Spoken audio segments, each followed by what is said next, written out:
just using Blender and this super simple geometry nodes effect, I've collected about 5 million views across TikTok and Instagram, and I'm gonna show you how to make it in just about 15 minutes. So the very first thing you wanna do is collect your references. We're gonna have a wolf mask on top of Zenobia in chains, 3dscans.com. We're in here in Blender, and the very first thing that we want to do is actually delete everything so that we can block out our scene.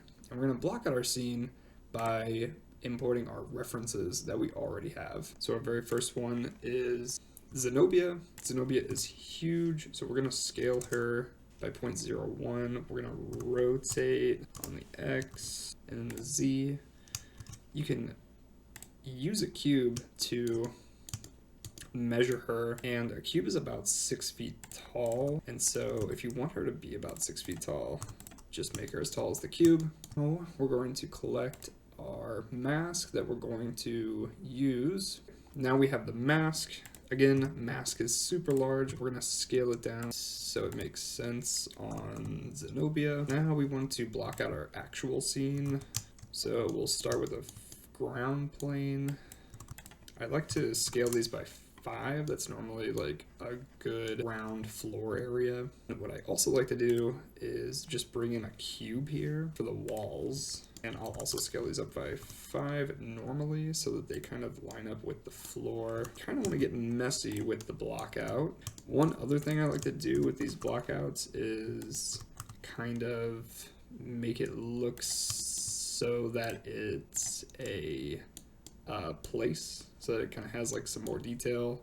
So that's really why I like to get messy with these and just make it something that doesn't really, it doesn't have to make a lot of sense, but when you start adding materials and things, it'll sort of come to you. A good block out here, and all we're gonna do is kind of bring up this bar down here, and then we're gonna bring up another one. This is going to be our geometry nodes editor, and before we get into this, we're actually going to apply the scale. Period to focus is Shift A, and we're actually going to go delete geometry. It's all going to disappear, but that's okay because we're going to bring it back less than node. It's comparing it to nothing because there's nothing to compare it to yet. We have to define these parameters. So delete geometry, and we're going to actually add in an empty here, empty sphere. We're going to bring that up and then scale it down till it's just a little bit outside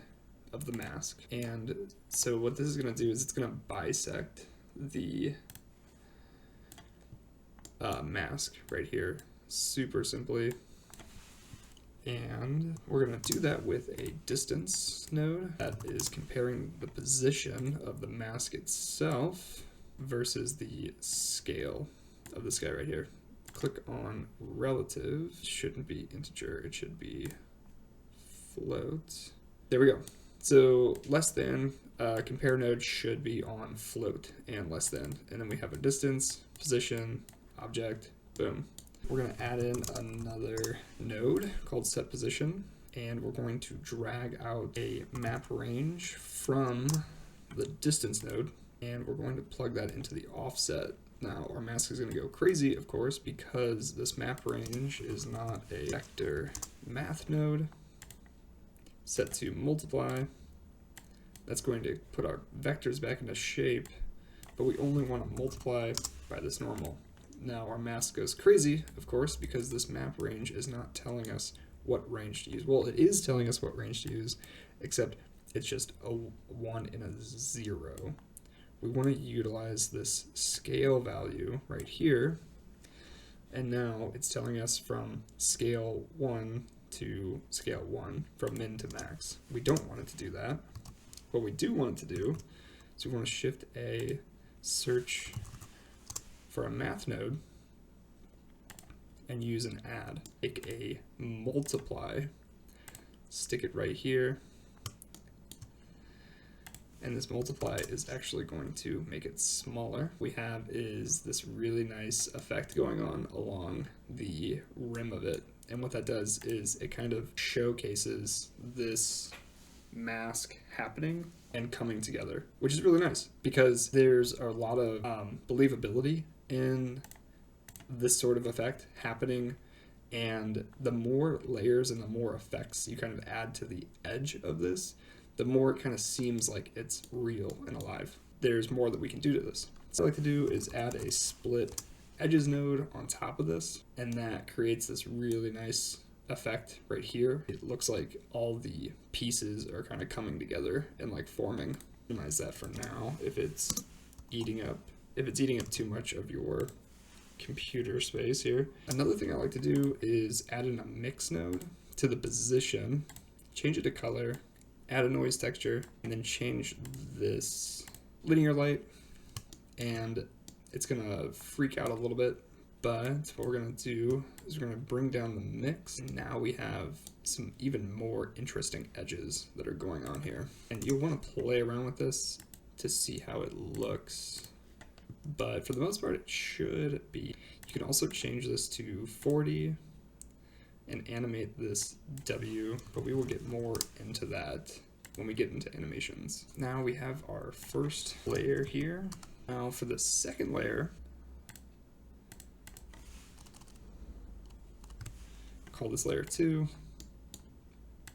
Make sure that you duplicate it like I just did up there. You don't have to rename it specifically, but make sure you press the copy geometry node tree so that you're not changing the one that we were just working on. Greater than, we're going to take an add node, connect the greater than to the bottom of the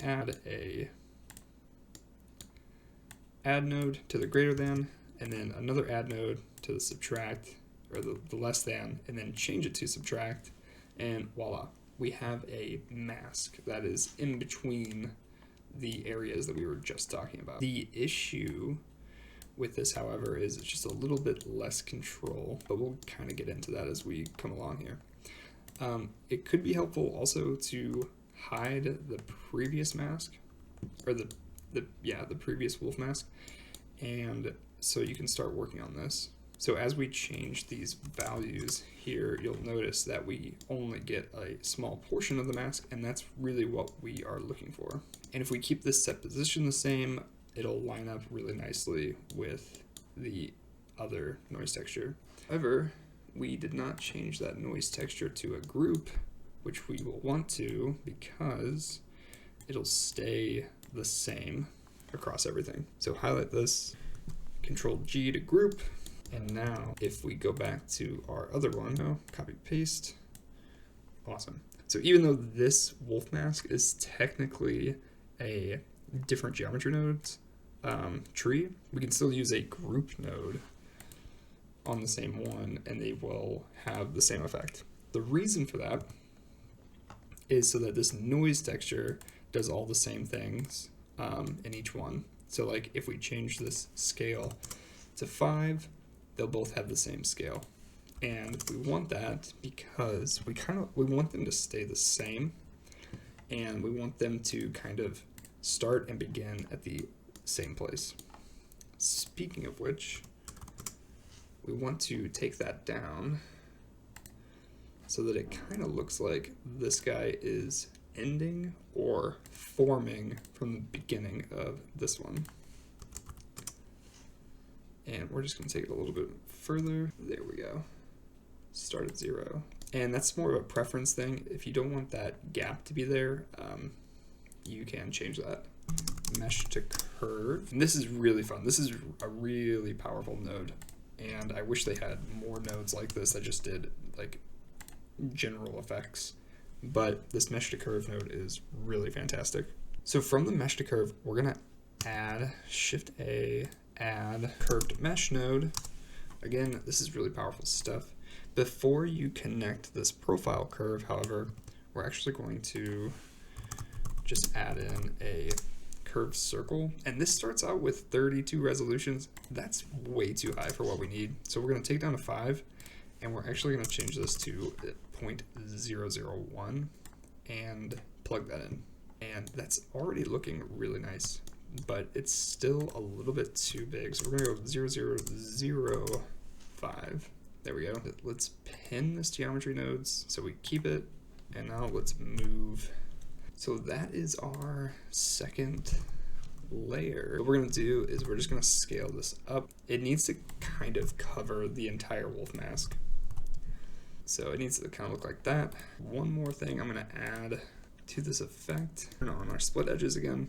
I'm actually going to add a solidify modifier. Now I do that, add some dimension to this reveal effect, and we want to bring the thickness way down. Great. It's actually further back, which is totally fine. Again, that is something you can do. So we just change this add node and it'll bring it back. Really adds a lot of depth to this. And then you can also bump this multiply up.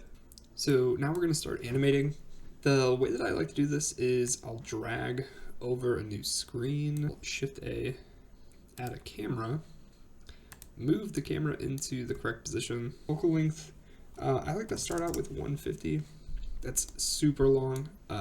You're kind of getting into the realm of not so realistic, but it looks really, really great. We're also going to change this to our social size, and it looks like we need to shrink up the view so that it makes more sense. Okay, now we've got that. You can also, if your computer's running really slow, like mine kind of is, you can Control B and that will lock it up, or just the camera's view. Now let's actually light the scene. I like to start out really, really simple with a single area light, scale it only by 2 to 50, and then I also like to bring down the spread as well, to kind of make those shadows a little darker, a little bit more interesting. It looks like Zenobia is not shaded smooth, so we're going to shade her smooth. We're going to add another screen, and this will be our shader editor. We're going to add a color ramp into the color.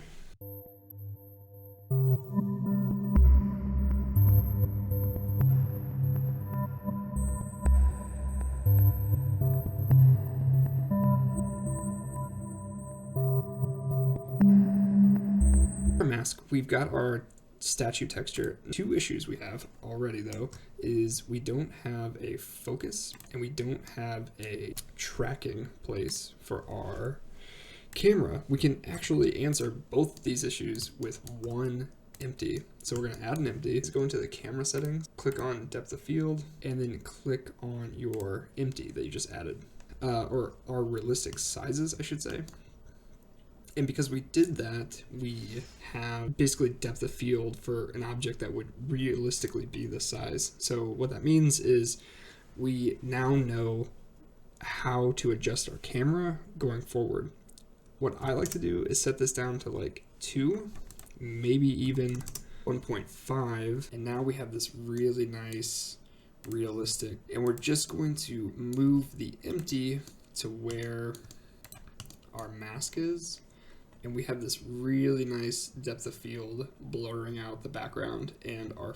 The other really cool thing that you can do with this, however, is when you notice, or you would notice, is that when we start animating our camera, it actually doesn't, it struggles to move. It kind of moves like a 3D object would, and we don't want that. So what we're going to do is we're going to add an object constraint. We're going to track to, and we're also going to use that same empty that we just added. It's going to pull towards it, so make sure that your empty is in the right spot. And now we can control our camera and our empty at the exact same time. Just start with the end so that we always kind of know where we're going.